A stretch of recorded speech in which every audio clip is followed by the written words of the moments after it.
โอ้โห2 ตัวมาฮู้มันสิตามมาเห็นยังตามลงมาทำไมวะสกับสบายดีน้องๆทุกคนนะ Okay. อยู่กับพี่ไวกันแล้วเกมฟรีไฟ2 ตัวอยู่ทางหน้าเนาะเมื่อกี้นี่ก็แวบๆไปทางไหนวะเก็บระเบิดก่อนวะเก็บระเบิดก่อน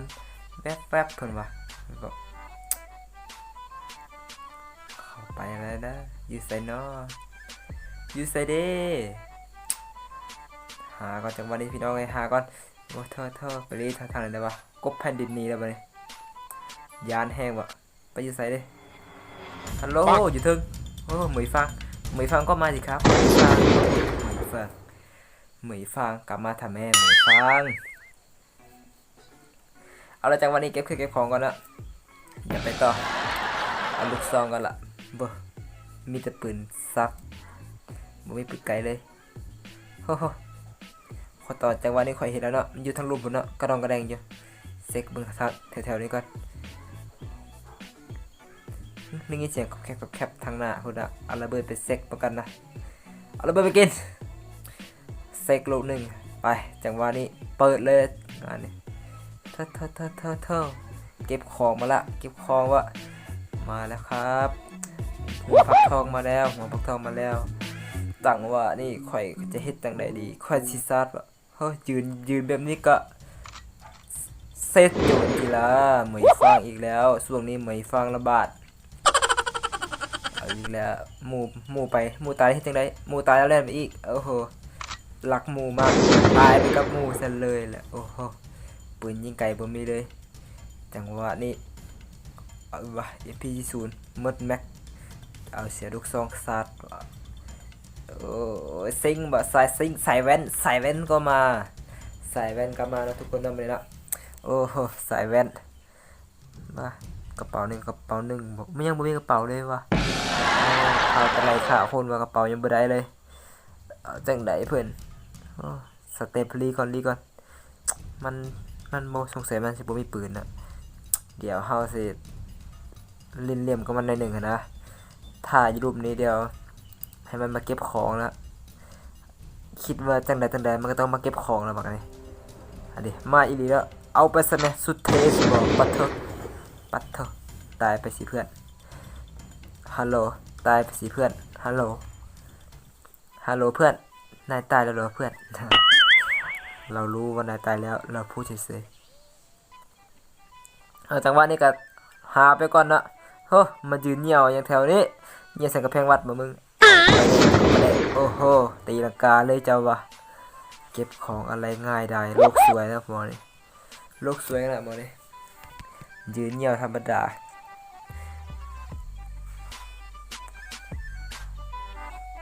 โลกสิสวยอะไรขนาดนั้นตามล่าไปเรื่อยๆหาคนไปเรื่อย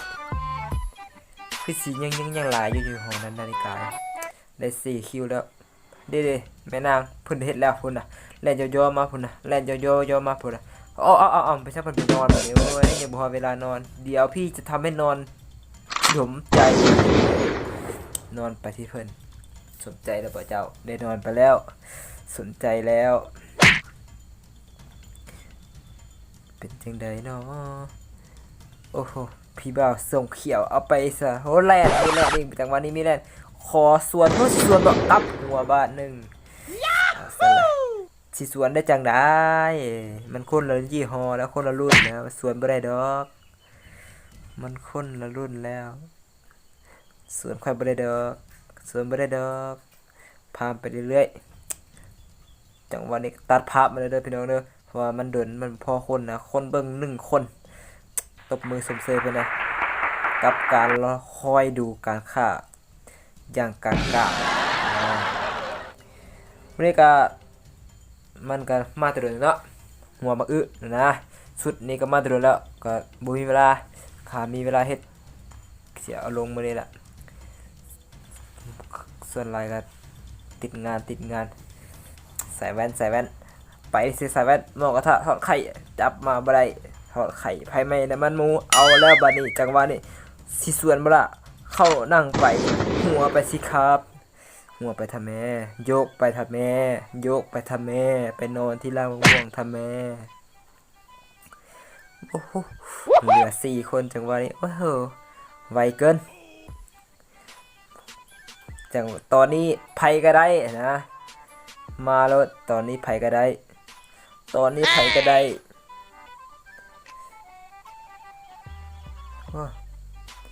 เงียบบ่วงกันยังบักใหญ่หนึ่งเงียบเกินสโคป4เก็บมาตั้ง2 อันเปล่าปืนสัตว์เงียบเงียบเงียบเงียบโอ้โหไปรีอยู่ใส่เมิดเดก็ออกมาสิครับออกมาทำแม่คือเงียบพักแท้เดี๋ยวก็ยิงทางใส่ตัวเองตายเลยเบื่อความเงียบจังหวะนี้ขอไปที่ห้องงานก็เด้อรอแถวนี้มากันมันก็สิเลาะแถวนี้ก่อนถ้ามาเดินว่ะแจ้งเกินโหดเกินอยู่บนแจ้งเลยวงเริ่มเล็กหน่อยลงแล้ววงลมลงแล้วเวียนมาแล้วรถพุ่นนะไอ้ผู้บ่าวซิงนะพุ่นนะสกัดรถไปก่อนจังหวะนี้ขอสกัดรถไปก่อนปะโถโอ้โหเบรกร้อยเลยโอ้โหร้อยเกินโอ้โหความพยายามโอ้โหพยายามไปไหนแล้วรถหมุนแล้วพยายามโอ้โหแลนโอ้โหแลนโอ้โหมีเพื่อนมาอีกโอ้โหพากันไปตายสิเพื่อนโอ้โหมาตายแท้ๆพวกนายเนี่ยมาตายแท้ๆพวกเจ้าเนี่ยเนาะจักสิมาเฮ็ดหยังเด็กต่างลาเพราะว่ามียาอีกนะเป่า3บ่ธรรมดายังอีก2 คนวงยังกว้างยังคงมากว้างในวงกันเลยเอาละจังหวะนี้ขอพามันก็ไอวอยังบ่มีจักลูกเลยพี่น้องเลยหายไอวอบ่มีได้แต่ลูกปืนกับกระเป๋า3ยุยาบ่ให้ว่า8 กล่องล่ะงานนี้ต้องบ่ได้นอนทั้งคืนแน่นอนไปใส่มันเด้เหลือ3 คนใส่คอยเนาะฮ่าเหลือ3 คนคลิปนี้ละที่ได้ที่1คลิปผ่านมาบ่เคยได้ที่1เลยจังหวะนี้คอเท่นะเอาอย่างเท่ๆนะเกาคิวพุ่นนะบ่ธรรมดายังบอกว่าโหดเกินโอ้โหบ่ธรรมดาวงเริ่มน้อยลงเนาะวงสุดท้ายแล้วมันก็สิอยู่แถวๆนี้ล่ะบ่อยู่ไกลไสดอกขอว่ามันสิอยู่แถวๆนี้แหละโอ้โหขอได้ที่1ตานี่โอ้โหที่1ทั้งทีจะมีอะไรมาแจกเหรอบ่มี จังหวะนี้มันต้องอยู่แถวๆนี้แหละมันยังวงยังไกลอยู่เดี๋ยวเฮาส่องเบิ่งแถวนี้ก่อนทุกคนเราเบิ่งแถวนี้ก่อนมันต้องอยู่แถวๆนี้แหละวงนี้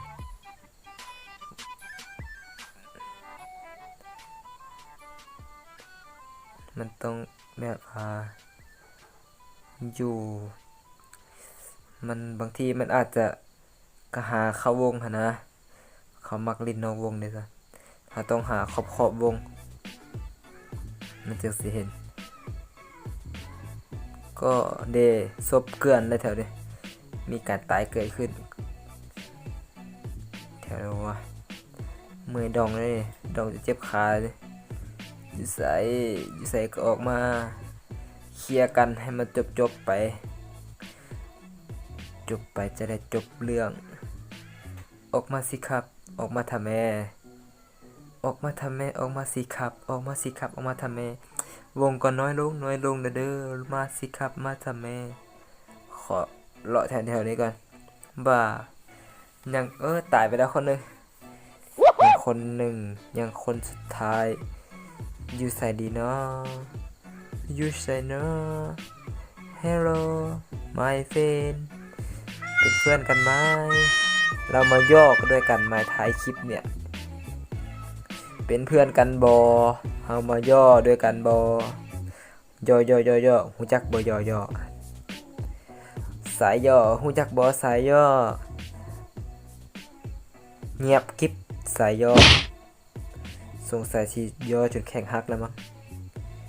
สายย่อมิดเลยใส่ว่าสายย่อนี่หายากติเฮ้ยเฮลโลไปใส่เด้ออกมาสิเพื่อนเจ้าสิทาดนไปเฮ็ดหยังนึ่งๆกันไปเลยบ่ต้องย่านไม่เจ็บหรอกบ่ต้องย่านบ่เจ็บดอกมันเรื่องหยังวะใช่วะเมื่อยย่องเด้ออย่าบอกเด้อว่าอยู่ลุม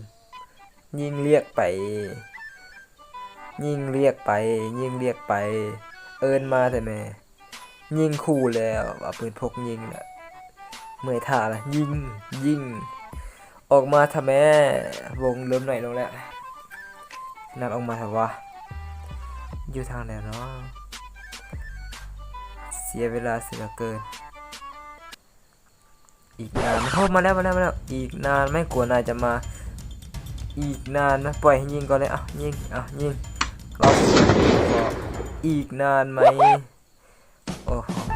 ในที่หนึ่งแบบง่ายได้มากง่ายได้สุดเลย